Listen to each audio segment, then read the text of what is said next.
अस्सलाम वालेकुम फ्रेंड्स, स्वागत है आपका इस यूट्यूब चैनल जेके स्टडी मटेरियल में।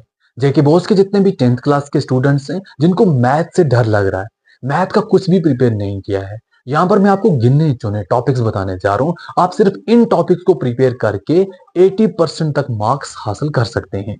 अब यहाँ पर ज्यादा टॉपिक्स नहीं है, बिल्कुल गिने चुने हैं जिनका मैथ बिल्कुल वीक है, जिनको मैथ समझ ही नहीं आ रही है। विद इन 5 डेज आपका पूरा सिलेबस कवर हो जाएगा एंड आप 80% तक मार्क्स हासिल कर सकते हैं। तो इस वीडियो को एंड तक देखो, नोटबुक अपने सामने रखो एंड वहां पर लिखते जाओ जो जो मैं आपको बताऊंगा कि कौन से टॉपिक्स आपने पढ़ने हैं, कौन से टॉपिक्स आपने स्किप करने हैं, ताकि आप easily with in 5 days math का पूरा सिलेबस कवर कर सको। यहाँ पर मैं आपको बताऊंगा टॉपिक्स पढ़ने कौन कौन से हैं। अगर आपको डिटेल में वीडियो चाहिए, ये जो टॉपिक्स मैं आपको बताऊंगा इनको सॉल्व कैसे करते हैं, कमेंट करके बताओ। मैं देखता हूँ कितने स्टूडेंट्स को नीड है इन यहाँ पर क्वेश्चंस को सॉल्व करने की। अब यहाँ पर हम देखते हैं सबसे पहले मॉडल पेपर कि आपका पेपर किस हिसाब से होगा मैथ का। अब यहाँ पर 20 MCQs आएंगे। और एक बात, जो भी आपके मतलब सब्जेक्ट्स हैं, चाहे साइंस है, मैथ है, सोशल साइंस है, तो यहाँ पर मैं सब्जेक्ट वाइज इंपॉर्टेंट एमसीक्यूज के भी अलग से वीडियो लाऊंगा, क्योंकि आपके एमसीक्यूज जैसा मैथ में 20 मार्क्स आपको प्रोवाइड करेंगे, 26 आपका पास मार्क्स है, 20 सिर्फ एमसीक्यू से मिल जाते हैं। कितनी यहाँ पर अच्छी बात है। अब ऐसे ही आपको 20 MCQs आएंगे, 1 मार्क्स ईच, टोटल 20 मार्क्स बन जाते हैं। फिर ऐसे ही 6 आपको शॉर्ट क्वेश्चन आएंगे, 2 मार्क्स ईच, टोटल 12 मार्क्स बन जाएंगे। फिर आपको 8 क्वेश्चन आते हैं, 3 मार्क्स ईच, टोटल 24 मार्क्स बन जाते हैं। फिर आपको 6 क्वेश्चन आते हैं, 4 मार्क्स ईच, टोटल 24 मार्क्स बन जाते हैं। तो टोटल आपका पेपर 80 मार्क्स का बन जाता है, 26 आपके पास मार्क्स हैं। तो अब यहाँ पर पढ़ना क्या कुछ है, यूनिट वाइज मैं आपको बताऊंगा। सबसे पहले आपका पहला यूनिट रियल नंबर है। तो रियल नंबर में आपने सबसे पहले एलसीएम और एचसीएफ सीखनी है। आपने सिंपल सीख लिया कि एलसीएम कैसे निकालते हैं, एचसीएफ कैसे निकालते हैं। इसका या तो आपको 1 मार्क्स क्वेश्चन आता है, या 2 मार्क्स का क्वेश्चन आता है, या 3 मार्क्स का क्वेश्चन आ जाता है। जब आपने एक ही सीख लिया एलसीएम निकालते कैसे, एचसीएफ निकालते कैसे, बाकी कोई भी क्वेश्चन आपको आएगा आप इजीली कर पाओगे। फिर ऐसे ही आपको एक्सरसाइज 1.2 से इरेशनल नंबर के क्वेश्चन आते हैं कि रूट 2 को प्रूव करो, क्या ये इरेशनल है या नहीं है। ऐसे ही बाकी क्वेश्चन आते हैं। आप सिर्फ एक सीखोगे कि रूट 2 को कैसे इरेशनल बनाते हैं, बाकी कोई भी आपको इरेशनल का क्वेश्चन आएगा, सेम यहाँ पर स्टेप यूज होते हैं, तो आप इजीली कर पाओगे। तो यहाँ आपको रियल नंबर से सिर्फ ये चीजें पढ़नी है। सेकंड यूनिट आ जाता है पॉलिनोमियल। पॉलिनोमियल में आपने एक्सरसाइज 2.2 में फाइंड जीरोस ऑफ पॉलिनोमियल है, उनकी प्रैक्टिस करनी है। फाइंड जीरोस ऑफ पॉलिनोमियल का मतलब है आपको कोई भी इक्वेशन दी जाती है, जैसा कि एक्स स्क्वायर माइनस 2x-8, यहाँ पर आपने एक्स की वैल्यू निकालनी है। आप यहाँ पर एक्स की वैल्यू निकाल सकते हैं splitting the middle term use करके या कुछ और। तो उसके बाद जैसे आपको एक्स की वैल्यू निकल जाएगी तो यहाँ आपका जीरोस फाइंड होंगे। जैसा कि एक्स स्क्वायर है तो यहाँ पर आपको, ये क्वाड्रेटिक है तो आपको यहाँ पर 2 जीरोस मिलेंगे, मतलब एक्स की 2 वैल्यू निकलेंगी यहाँ पर। तो आपको यहाँ पर जीरोस ऑफ पॉलिनोमियल हो गया।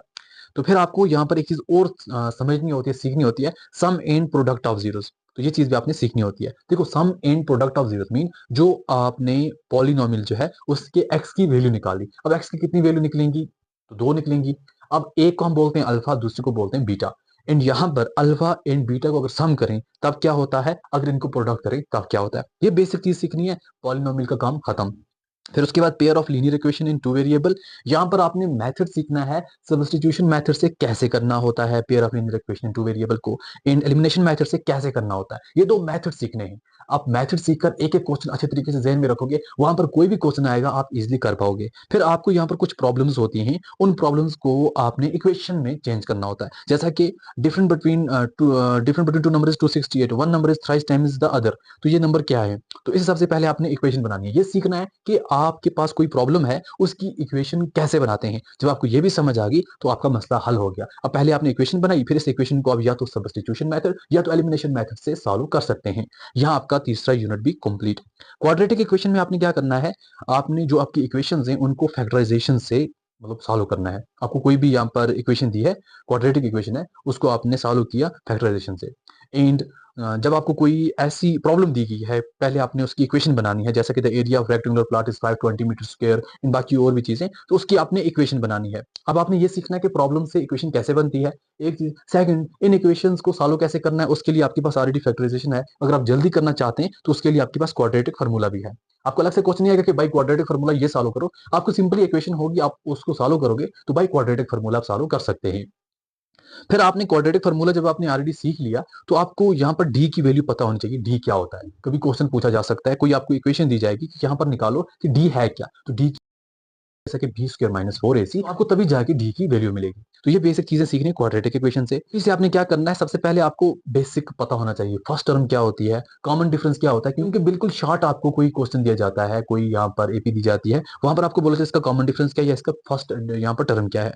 फिर ऐसे ही आपको इनर टर्म कैसे निकालते हैं एपी की, फर्स्ट इनर टर्म का सम कैसे निकालते हैं, बेसिक बेसिक सिर्फ फॉर्मूले सीखने हैं।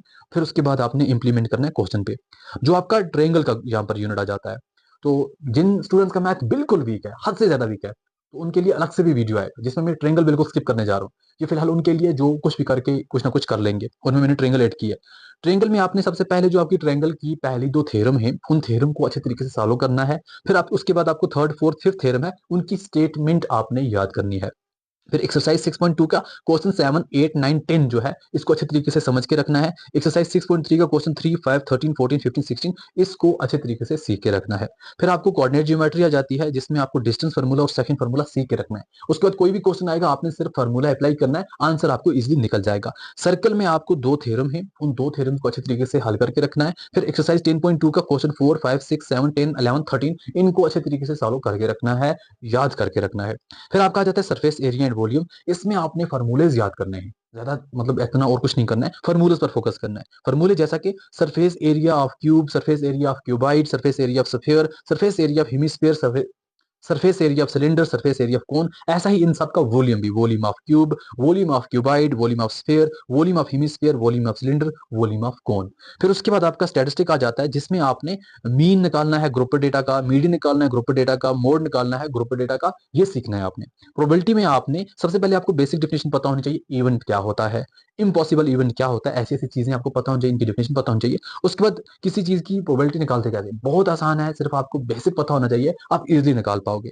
तो यहाँ पर आपके 11 यूनिट हो गए। 2 यूनिट मैंने स्किप किए हैं, क्योंकि जिनका मैथ वीक है वो इन 2 यूनिट पर ज्यादा टाइम वेस्ट नहीं कर सकते। एक तो ट्रिग्नोमेट्री आ जाता है, दूसरा एरिया रिलेटेड टू सर्कल आ जाता है। इतने ज्यादा फॉर्मूलेज क्या याद करेंगे, इसलिए मैंने 16 मार्क्स आपके लिए स्किप कर दिए कि आप इन 16 मार्क्स को स्किप कर सकते हैं। जिनका मैथ अच्छा है वो इनको स्किप ना करें। अब ऐसा ना सोचो कि ये 16 मार्क्स आपको एग्जाम में आएंगे ही नहीं, ये आएंगे। मैंने स्किप किया है ताकि आप सिर्फ और सिर्फ 64 मार्क्स डन कर सको।